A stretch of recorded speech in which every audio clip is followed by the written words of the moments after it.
Saudara-saudara yang terkasih, kita berdoa. Damai sejahtera Allah yang melampaui segala akal manusia, itulah kiranya yang menguasai hati dan pikiranmu di dalam Kristus Yesus Tuhan kita. Amin. Saudara-saudara yang terkasih, selamat hari Pentakosta bagi kita semua. Hari Minggu memperingati turunnya Rohul Kudus ke tengah-tengah dunia. Firman Tuhan yang kita dengarkan pada ibadah kita ini diambil dari Yesaya 63 ayat 11 hingga ayat 14. Demikian firman Tuhan. Lalu teringatlah mereka kepada zaman dahulu kala, zaman Musa hambanya itu, di manakah dia yang membawa mereka naik dari laut bersama-sama dengan pengembala kambing dombanya?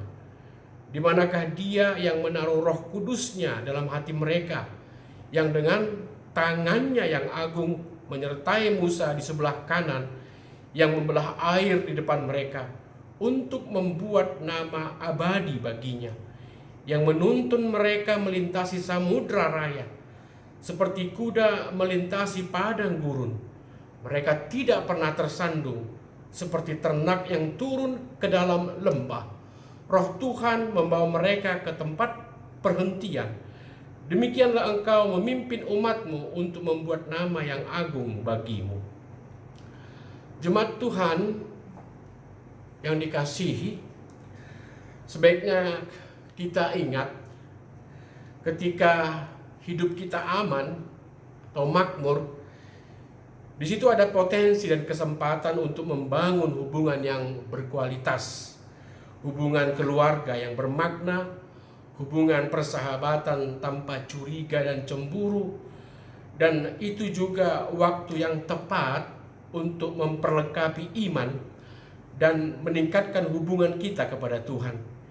Jadi ingatlah, ketika berkat Tuhan ada kita rasakan, itu adalah kesempatan terbaik untuk mengkonsolidasi diri kita kepada hal-hal yang berguna dan bermanfaat.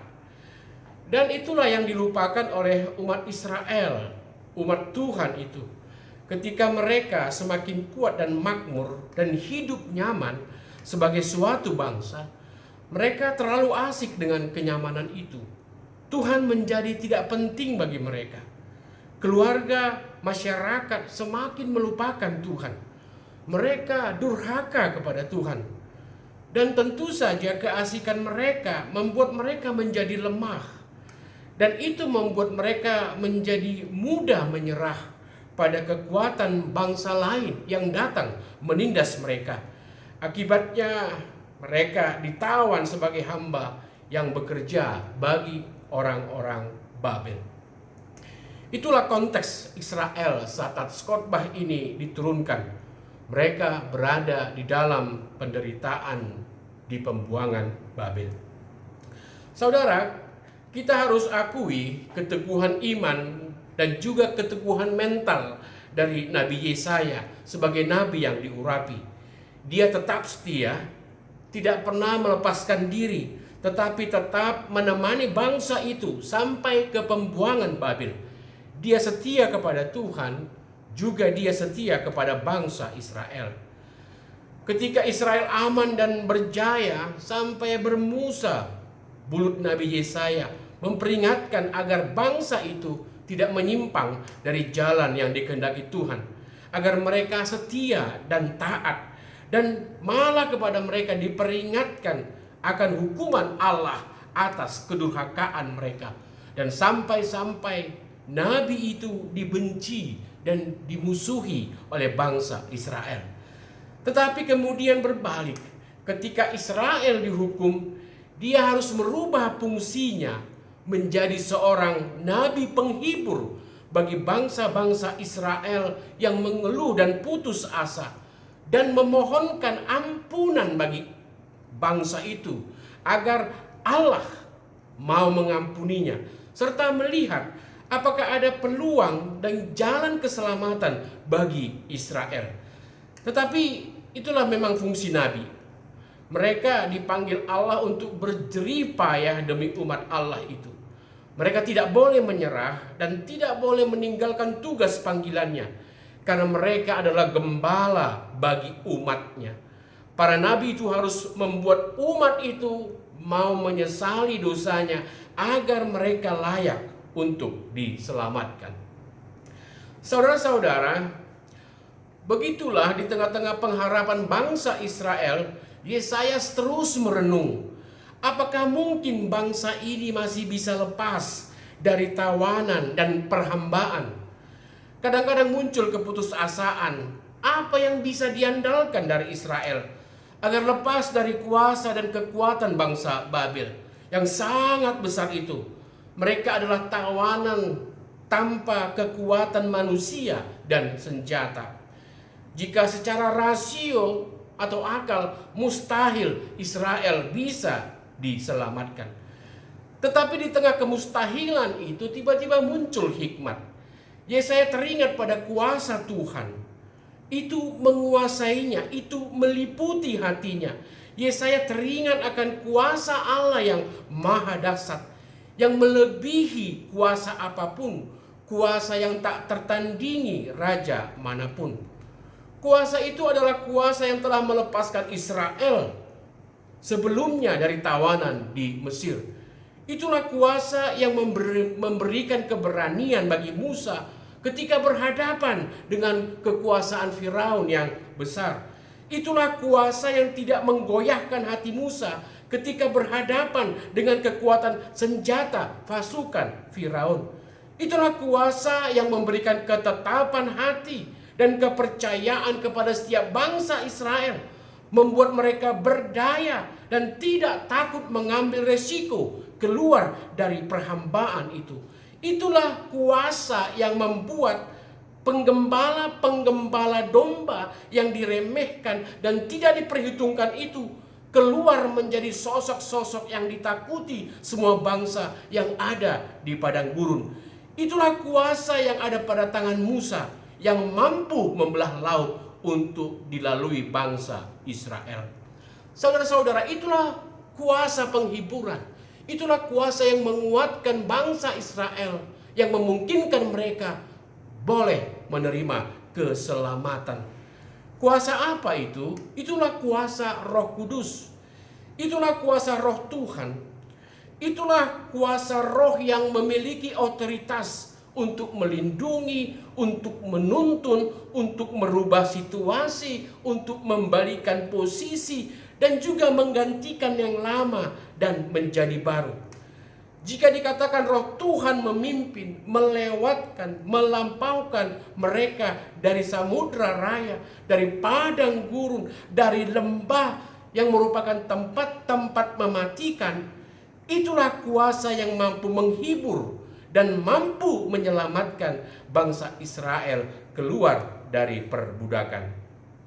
Saudara-saudara, mudah-mudahan hidup saudara tetap kuat. Tetapi jika ada dari antara kita sedang berada dalam pergumulan besar dan berada dalam lembah persoalan berat, kita harus ingat kuasa ini, bahwa kita punya gembala. Kita diingatkan bahwa Tuhan adalah gembala yang berkuasa dalam kehidupan kita. Ingatlah, tidak pernah domba mencari gembala, tetapi gembala yang mencari domba. Dan gembala yang baik akan terus mencari domba yang terpisah itu sampai diketemukan. Dan jika sudah diketemukan, domba itu akan digendongnya dengan erat. Domba itu menjadi tenang. Tidak ada lagi rasa takut bahaya pada domba itu. Karena gembala itu akan terus melindunginya, terus menghilangkan rasa dahaganya, terus menghilangkan rasa laparnya, dan menjauhkannya dari semua ancaman-ancaman yang lain. Saudara, kita harus ingat di situasi berat dan kelam seperti saat ini, di dalam situasi terkelam sekalipun, saudara jangan ragu terhadap Tuhan. Percayalah, Tuhan akan menemukan dan menolong saudara. Tuhan adalah gembala kita, gembala yang setia, bahkan rela berkorban demi menolong kita. Percayalah, Tuhan itu gembala yang baik. Saudara-saudara yang terkasih dalam Yesus Kristus, minggu kita saat ini adalah minggu memperingati turunnya Roh Kudus. Saudara-saudara, Roh Kudus adalah pribadi Allah ketiga dalam konsep Tritunggal. Roh Kudus adalah pribadi penolong yang dijanjikan oleh Yesus Kristus kepada kita. Roh Allah itu adalah penolong, pemimpin, penghibur, dan menjadi teman yang setia. Itu kita lihat pada Yohanes 14 ayat 26. Roh Kudus itu adalah kuasa besar yang ada pada tongkat Musa yang membelah laut. Roh Allah yang memimpin dan menjauhkan rasa takut. Roh Kudus yang menyelesaikan persoalan Musa itu. Roh itu akan berkuasa dan membuat kita lebih kuat, lebih gembira, lebih berharap, lebih selamat selama kita menerimanya. Dan selama kita mau menyangkal serta mau mengosongkan diri kita dan membiarkannya berkuasa atas hidup kita. Roh itu hanya satu tujuannya, bahwa Dia membawa kita ke dalam hidup Kristus. Roh itu bersaksi tentang Kristus bagi semua orang. Roh itu adalah roh yang menolak kesombongan. Maka jika ada orang-orang yang menyombongkan kuasa mukjizat dan kuasa karunia, itu kan berasal dari Roh Kudus. Roh Kudus menuntun setiap orang untuk merendahkan dirinya di hadapan Allah. Saudara-saudara, seperti yang kita dengar di atas, Roh Kudus adalah kuasa. Kuasa itu adalah kuasa yang dikatakan Yesus, yang dijanjikan Yesus, yang akan diterima oleh para rasul ketika Roh Kudus itu dicurahkan. Di mana kuasa itu membuat para rasul memiliki kemampuan untuk memberikan kesaksian di depan para umat Israel dan para pemimpin agama Israel.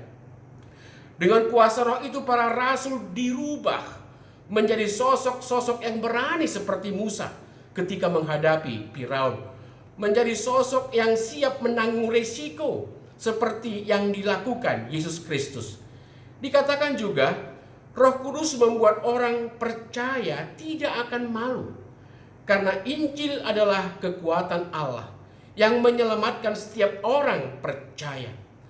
Dan Paulus mengingatkan orang Efesus betapa hebat kuasa Roh Allah itu bagi kita yang percaya. Sesuai dengan tenaga dari kekuatan kuasa Allah yang dikerjakannya di dalam Kristus dengan membangkitkan Dia dari antara orang mati. Saudara-saudara, semua kuasa mukjizat yang dilakukan Kristus tentu adalah kuasa Roh Kudus. Termasuk kuasa Kristus ketika membangkitkan Lazarus dari kematiannya. Kuasa Roh Kudus yang berkuasa itu mampu menembus untuk didengar oleh alam maut agar memanggil Lazarus bangkit dari kematiannya. Saudara-saudara, banyak orang Kristen pada saat ini bertanya, apakah kuasa Roh Kudus masih bekerja dalam kehidupan orang percaya? Tentu, kuasa Roh Kudus masih tetap bekerja. Tetapi kuasa Roh Kudus itu adalah kedaulatan Allah. Kuasa Roh Kudus bekerja pada situasi yang dikehendaki Allah.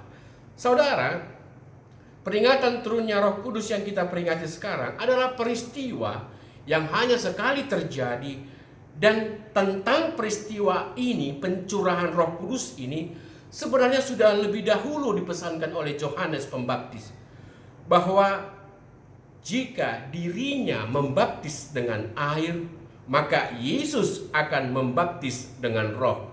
Itu dicatat dalam keempat Injil. Matius 3:11, Markus 1 ayat 8, Lukas 3 ayat 16, dan Yohanes 1 ayat 33. Dan Yesus mengingatkan para murid bahwa sebentar lagi mereka dibaptis dengan Roh Kudus. Itu tertulis dalam Kisah 1 ayat 5. Dan baptisan roh itu hanya sekali pernah terjadi. Jadi pembaptisan Roh Kudus membuat para rasul menjadi kepenuhan roh. Dan peristiwa ini hanya sekali terjadi dan menjadi peristiwa historis bagi semua orang percaya dan setiap saat diperingati oleh orang percaya. Sama halnya dengan peristiwa kebangkitan Yesus dari kematiannya, hanya sekali dan terus kita peringati. Saudara, tetapi pekerjaan Roh Kudus tetap terus berlanjut jika itu dikehendaki Allah dalam tujuan mewujudkan kerajaan Allah.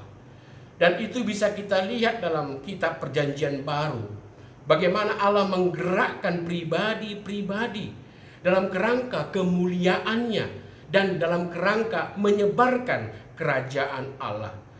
Kita bisa melihat itu dalam kehidupan para rasul dan kehidupan para bapak-bapak gereja. Contohnya, Paulus yang membenci dan sedang memburu orang Kristen ditangkap oleh Yesus dan bertobat. Itu adalah karya Roh Kudus. Kaisar Konstantianus yang bermimpi melihat salib di langit dan mendengar perkataan, bersama ini taklukkanlah. Dan kemudian Konstantianus bertobat. Dan ketika ia menjadi kaisar Roma Barat, agama Kristen menjadi bebas dari penganiayaan. Dan bahkan agama Kristen diakui menjadi agama resmi di Kekaisaran Romawi Barat. Itu adalah pekerjaan Roh Kudus. Begitu juga dengan pengalaman-pengalaman para bapak-bapak gereja seperti Uskup Athanasius, Uskup Ambrosius, Uskup Agustinus, Uskup Yohanes adalah bapak-bapak gereja yang dipenuhi oleh Roh Kudus ketika mereka mempertahankan kebenaran dan kemurnian ajaran Kristen pada gereja mula-mula. Saudara-saudara, artinya seseorang bisa mengalami kepenuhan Roh Kudus, tapi itu tergantung pada kedaulatan Allah diberikan kepada siapa dan demi menjalankan tugas yang dikehendaki oleh Allah. Jadi saudara-saudara, jika kita memperhatikan ajaran Perjanjian Baru, pengalaman hidup dalam Roh Kudus adalah dalam tujuan yang pertama, seseorang percaya boleh pada suatu waktu memohon pemenuhan roh secara khusus untuk memampukan dia melakukan suatu tugas khusus. Mungkin ini dalam situasi atau dalam karya penyembuhan.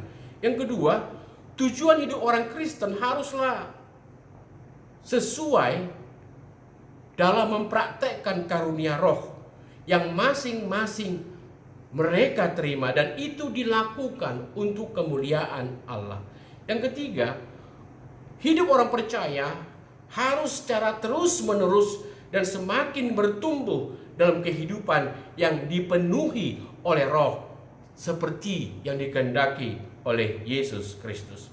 Saudara-saudara yang terkasih dalam Yesus Kristus, Roh Kudus adalah pribadi yang memberi kita kekuatan agar melalui hidup kita Allah dimuliakan dan kita dimampukan menerima serta bersaksi kepada siapapun dan dimanapun tentang keselamatan yang sudah tuntas dilakukan Yesus.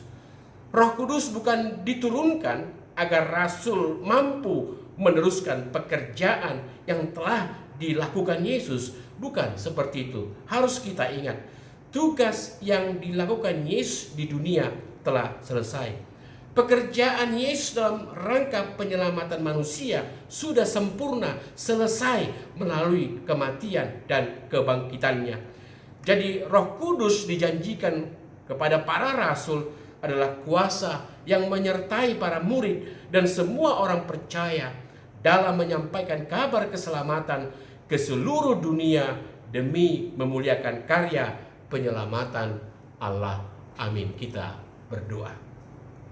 Kembali kami bersyukur kepadamu Tuhan pada saat ini, karena kami masih boleh mendengarkan firman-Mu tentang turunnya Roh Kudus yang memberikan kuasa, kemampuan, keberanian kepada setiap orang percaya di dalam hidupnya untuk menyaksikan Kristus sebagai Allah dan Tuhan bagi kehidupan kami.